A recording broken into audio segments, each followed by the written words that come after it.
Assalamualaikum warahmatullahi wabarakatuh. Perkenalkan, nama saya Santi Aisyah. Bertemu lagi di blog saya, yaitu Santi Nur 1179blogspot.com. Saya di sini akan menerangkan tentang apa yang dimaksud empiris, teoritis, kumulatif, dan non-etis serta contohnya. 1. Empiris. Definisi empiris adalah berarti berdasarkan pada observasi atau pengalaman berlangsung, bukan hanya teori. Pengetahuan empiris diperoleh melalui pengamatan, eksperimen, atau percobaan yang dapat diuji dan diverifikasi. Contohnya, dalam penelitian medis, jika seorang ilmuwan menemukan bahwa suatu obat efektif dalam menyembuhkan penyakit tertentu berdasarkan uji klinis terhadap pasien, maka ini adalah contoh pengetahuan empiris. Yang kedua itu teoris. Definisi teoris adalah teoris mengacu pada pengetahuan atau ide yang berdasarkan pada teori, asumsi, atau model konseptual. Pengetahuan teoris sering kali dikembangkan untuk menjelaskan fenomena atau memprediksi hasil berdasarkan prinsip-prinsip yang ada. Contohnya, teori relativitas Albert Einstein adalah contoh pengetahuan teoritis yang mencoba menjelaskan bagaimana gravitasi bekerja di alam semesta. Yang ketiga itu ada kumulatif. Definisi kumulatif adalah berarti pengetahuan atau informasi yang terus berkembang dan bertambah seiring waktu dengan penemuan atau data baru. Pengetahuan kumulatif adalah hasil dari proses pengumpulan informasi dari berbagai sumber yang kemudian digabungkan untuk memperkaya pemahaman. Contohnya, ilmu pengetahuan adalah kumulatif karena terus berkembang seiring dengan penemuan-penemuan baru yang menambah dan memperbaiki pengetahuan yang sudah ada, seperti evolusi, teori atom, dalam fisika. Yang keempat itu ada non-etis. Definisi non-etis adalah mengacu pada tindakan, keputusan, atau pengetahuan yang tidak mempertimbangkan atau melanggar prinsip-prinsip moral atau etika. Tindakan non-etis seringkali melibatkan keputusan yang salah secara moral atau dianggap tidak adil. Contohnya, eksperimen Tuskegee adalah contoh tindakan non-etis, di mana peneliti medis secara sengaja menahan pengobatan untuk sekelompok pria kulit hitam dengan sifilis tanpa persetujuan mereka demi mempelajari perkembangan penyakit tersebut. Soal yang kedua, carilah satu berita masing-masing di YouTube, kemudian jelaskan di blog masing-masing mengenai permasalahan dan solusinya. Berita tentang Megatrans.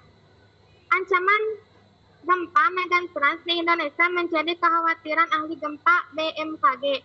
Selain menyebabkan gempa dengan magnitudo besar, Megatrans juga diprediksi memicu tsunami lebih tinggi dibandingkan tsunami Aceh. Dilansir dari Serambinel.com pada Jumat 16 bulan 8 2024, kekhawatiran terhadap Megatrans itu disampaikan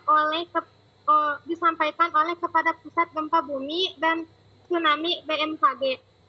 Daryono melalui akun Twitter pribadinya.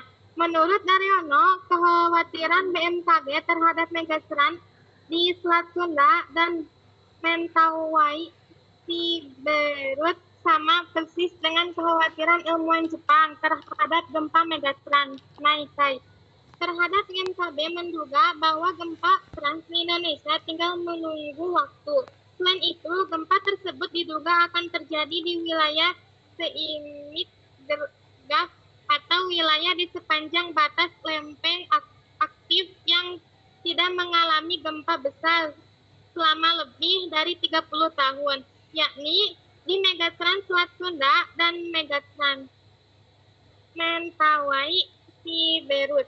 Kekhawatiran ilmuwan Jepang, Megatron Menkai, sampai persis dirasakan oleh ilmuwan Indonesia, khususnya terhadap Megatron Selat Sunda dan Megatron Mentawai si Beirut. Rilis gempa di dua segmen ini boleh dikata tinggal menunggu waktu karena sudah ratusan tahun belum terjadi gempa besar. Tulis Daryono. BMKG memperkirakan gempa Megatron Selat Sunda bisa memicu gempa dahsyat dengan kekuatan maksimal 8,7 meter dan Megatron Mentawai si Beirut 8,9 meter. Rilis gempa di kedua segmen Megatron ini boleh dikata tinggal menunggu waktu karena kedua wilayah tersebut sudah ratusan tahun belum terjadi gempa besar, ujarnya.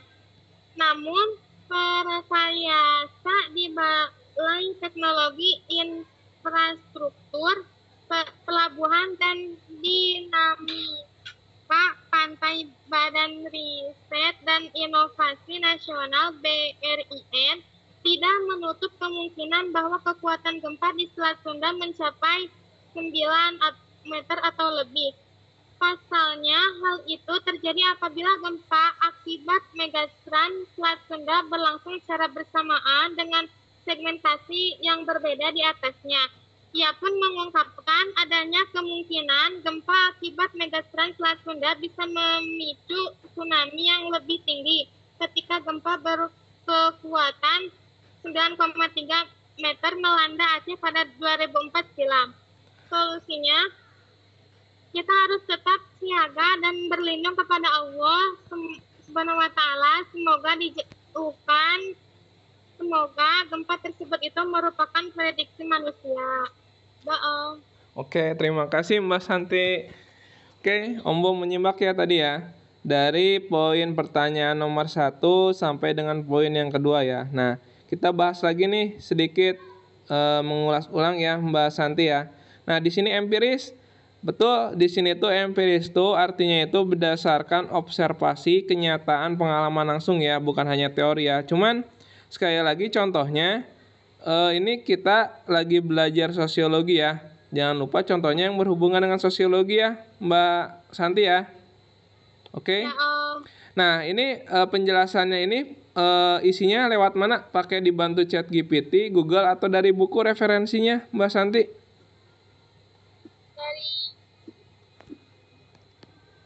dari ChatGPT, Om. Oh, dari ChatGPT. Oke, nggak apa-apa. Nanti dibantu ya, dibandingkan di informasinya berdasarkan ini ya. Berdasarkan misalkan website Google. Website Google-nya tuh yang ini ya, yang berdasarkan prinsip sosiologi ya. Nggak apa-apa ya, kan lagi proses belajar. Oke, dari ChatGPT juga nggak apa-apa ya. ChatGPT itu untuk membantu ini ya, membantu jawaban ya. Tetapi jangan lupa dibandingkan dengan misalkan buku, kalau ada buku sosiologinya gitu kan. Om Bom menitipkan kalau nggak salah waktu itu ada ya di perpustakaan ya, nanti bisa dicek ya. Oke, kita balik lagi ke ini ya, ke blog ya. Nah, di sini empiris. Nah, kalau contohnya ini, misalkan ini dalam contoh dalam penelitian medis ya. Kalau misalkan empiris di bidang sosiologi itu, misalkan motivasi belajar siswa terhadap prestasi. Nah, jadi kita bisa melihat nih contohnya. Contoh dari empiris itu berdasarkan kenyataan ya. Oh ya, mati ya ininya ya.